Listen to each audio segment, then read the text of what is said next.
सांग मैंने चलते जा आज छतु भजा प्रस्तुत करवा से मु छतु नहीं जाइए। प्रथम छतु को आम काटिक हलदी पानी रे धोईदबा भल भाव धोइला आम ताकू कौन करवा ना छाणिकी रखीदबा। छाणीदेले तादरू जहाँ एक्स्ट्रा पानी थी से बाहरी जीव। तापरे आम कड़ई गरम करवा। कड़ई गरम होला पर से आम किछि सोरिष तेल ऐड करवा। तेल भल भाव गरम हो गला पर आम से किछि सोरिष ऐड करवा।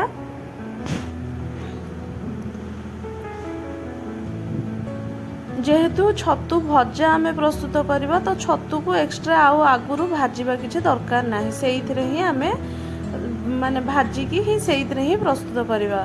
देखंतु मुझे सोरिष किछि पकई देछि। फुटिला पर कंचा लंका तापर कटा पियाज टमाटो को मुझे ऐड कर देछि। एठी आमे अल्प लूण स्वाद अनुसार लूण ऐड करदेवा। जेहेतु लूण ऐड कले पियाज और टमाटो जल्दी नरम हो जाए बहुत जल्दी सिझी जाए। तो से आमे लूण स्वाद अनुसार लूण ऐड करके आमे ताको भल भाव भाजीदबा। अल्प टिके से नरम हो गला पर आमे ता देहरे छतुड़ी को पकईदबा।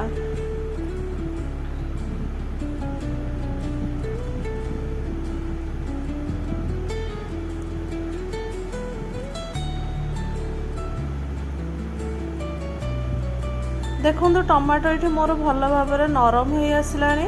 तापर ये आम छतुड़ी को पकईदबा। छतुड़ी को पकईकी भल भाव आम पियाज टमाटो सहित भल भाव मिसईदबा। तापर ये हलदी गुंड अल्प हलदी गुंड पकड़ा। जेहेतु आम हलदी पानी रे धोईथवा तो अल्प हलदी गुंड स्वाद अनुसार लंका गुंड आउ जीरा गुंड आम पकेवा। आउ एथिरे आउ एक्स्ट्रा मसला किछि ऐड करबा नाही। ताकू पकईकी भल भाव आम मिसईदबा।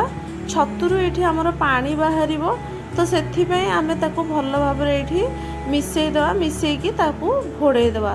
से ही पानी रे ही छतु आमर सिझीजिव। देखंतु मु ताकू घोड़े देइछि। किछि समय जिबा परे ताकू पुणी आम खोलिकी देखिबा। देखंतु केते पानी बाहरी जाइछि। आमे ताकू एइठी पुणी आउथरे लेउटेकी ताकू भल भाव गोलैकी मसला गुड़िक जमती भल भाव मिसीजिव सेही परी मिसेइकी ताकू आउथरे पुणी घोड़ेदबा। एहीपरी 2-3 थरा सेही सेम प्रोसेस रे आमे ताकू भाजीबा। सेही भितर हमर छतु मध्ये पूरा सिझीजिव। देखंतु एठी पानी मध्ये मरी आसलानी। अल्प पानी अच्छी तो यहीपरी भाव में पूरा पानी गुड़िक जमी सुखीजिव। तेल तादर बाहर स्टार्ट करिवो। तापरे आमर जानिबा जे भजाटा प्रस्तुत हो जाइछि। एहीपरी 2-3 थर ताकू घोड़े घोड़ेका आमे भाजीबा। जहा फल छतु पूरा भल भाव में सिझीजिव।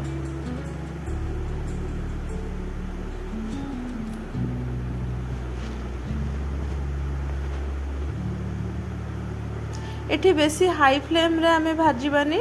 लो मीडियम फ्लेम रे भाजीबा। जेहेतु छतु गुड़ी को टिके सिझीव तो आमे आगुरु छतु को सिझौने एका थरे आमे सेठी भाजुचे तो सेथिमाई टिके माने लो मीडियम फ्लेम रे आमे ताको भाजीबा। देखंतु एठी मोर छतुटा ऑलमोस्ट भाजी ही आसलानी। आकु आपण पखाळ सहित खांतु बा भात गरम भात सहित खांतु बा रुटी सहित खांतु जहाँ सहित भी खांतु ये भल लागिवो। एहीपरि भाव घरे थरे ट्राए करंतु आ केमिति लाଗୁଛି मते कमेंट माध्यम रे जणांतु। जदि फेसबुक पेज रे वीडियो टी को देखुचनी ताले पेज टी को फॉलो कर दियंतु।